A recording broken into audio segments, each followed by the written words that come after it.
தலைவா வரைக்கும் 15 கோடி ரூபா சம்பளம் தான் வாங்கிட்டு இருந்தார்.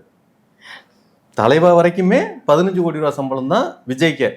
அப்ப ஹீரோயினுக்கு எவ்வளவு சம்பளம் கொடுத்துருவாங்க? லட்சத்துல தான் இருந்திருக்குமா சார்? கோடிகள். கோடிகள்னா நீங்க சொல்ற அந்த கணக்கு கோடி எப்படி வந்தது? அப்ப எங்க எப்படி சம்பாரிச்சாங்க இவங்க? எங்க போய் அந்த பைசாவை இன்வெஸ்ட் பண்ணி மல்டிபிள் பண்ணாங்க? அந்த ரூட்ல என்ன? இவங்க நடிக்க மட்டும் தான் செஞ்சாங்கன்னா இந்த பணம் எப்படி வந்தது? இல்ல சார், அவங்களுக்குன்னு ஒரு இன்வெஸ்ட்மெண்ட் இப்ப நீங்க சொல்ற அதான் மாதிரி சொல்றேன். அந்த இன்வெஸ்ட்மெண்ட்லாம் நீ கண்டுபிடிச்சு எழுதுனியா? அதெல்லாம் ஏன் சம்பாரிச்சது சார் இது நீங்க மொட்டு மொத்தமா இவ்வளவுக்கு நடிச்சதுல சம்பாரிச்சிட்டாங்க அப்படின்னா எந்த நடிகைக்கு எந்த ப்ரொடியூசர் அப்படி சம்பளம் கொடுத்துட்டான்? நீங்க அதாவது நம்மளே இங்க ஆரம்பமே தமிழ் சினிமாவில் தான் சம்பளங்கள் நிறைய கொடுக்குறாங்க அப்படின்னு கிடையாது. ஆமா தமிழ்ல சார். இருக்கிற நடிகைகள்லாம் ஏன் தெலுங்குக்கு வர்றாங்க? தெலுங்குல ஏன் கொடுக்குறாங்க? பேட்டா கொடுக்க மாட்டாங்க. இங்கயா?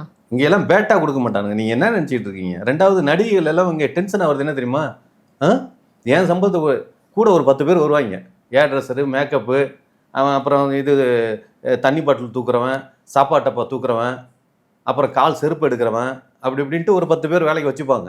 அந்த 10 பேர் சம்பளத்தை கொடுக்க முடியலங்கிறதுனால தான் ஒவ்வொரு படத்துலையும் ஒரு இதெல்லாம் அடியெல்லாம் பட்டு தெரியுங்களா? அப்போ காசு இல்லாதவன் தான் இங்கே படம் எடுக்கிறான். இவங்களாம் அள்ளி வாரி கொடுத்துட்டானுங்க அப்படிங்கிறதெல்லாம் எங்கேயும் கிடையாது. எங்கேயாவது அள்ளி வார கொடுத்த ப்ரொடியூசர் வந்து வீடு கட்டி பயங்கரமாக அப்படி பார்ஷாக வாழ்ந்துட்டு இருக்காங்கிறது சொல்லுங்க. ஏதாவது ஒரு ப்ரொடியூசர் இது ஈஸியாரில் நீங்கள் பார்த்தீங்கன்னா ஒரு நடிகர்களோட வீடு தான் ரொம்ப பிரம்மாண்டமாக இருக்கும். எங்கேயாவது ஒரு ப்ரொடியூசர் படம் இவனுங்களுக்கெல்லாம் சம்பளம் கொடுக்குறது யாரு? ப்ரொடியூசர் தானே.